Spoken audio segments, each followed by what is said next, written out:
আজকে সন্ধ্যাবেলায় একটু বেরোচ্ছি, কারণ আজকে বাসন্তী পুজো। তা ভাবলাম চলো ঘুরে আসি, একটু বাসন্তী ঠাকুর দেখে আসি। কংগ্রেস পাড়ার পুজো দেখতে আসলাম, কিন্তু এখনও ঠাকুরই আসেনি। আমরা যাই, কালীবাড়ি যাই, যোগমায়া কালীবাড়ি। বন্ধ করি নাই, শিব মন্দির তো, শিব মন্দিরে একটু প্রণাম টনাম করে এবার আমরা যোগমায়া কালীবাড়ি যাব।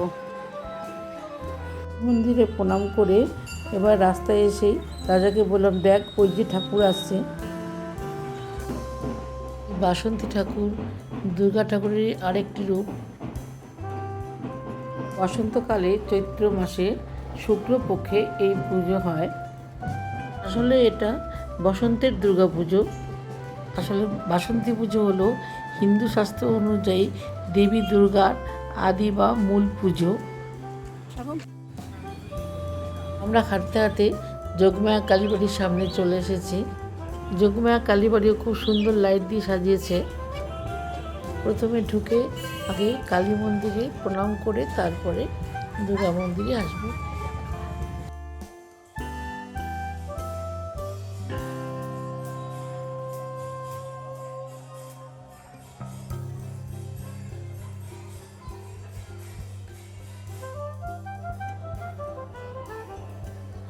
আমি আর রাজা চলে আসছি আজকে বাসন্তী পুজো ষষ্ঠী ঠাকুর দেখতে। এখনো পুজো শুরু হয়নি। এখানে ঠাকুর চলে এসেছে, কিছুক্ষণের মধ্যে পুজো শুরু হবে। আকাশে প্রচণ্ড মেঘ করেছে, তাই আমরা বেশিক্ষণ থাকতে পারলাম না। তারপর ঠাকুর প্রণাম করে আমরা এখান থেকে বেরিয়ে পড়লাম।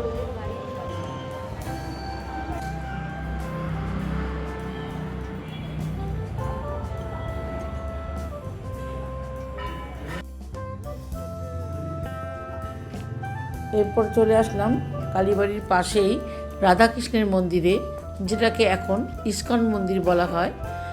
এখানেও বাসন্তী ঠাকুর চলে এসেছে, পুজো শুরু হয়নি।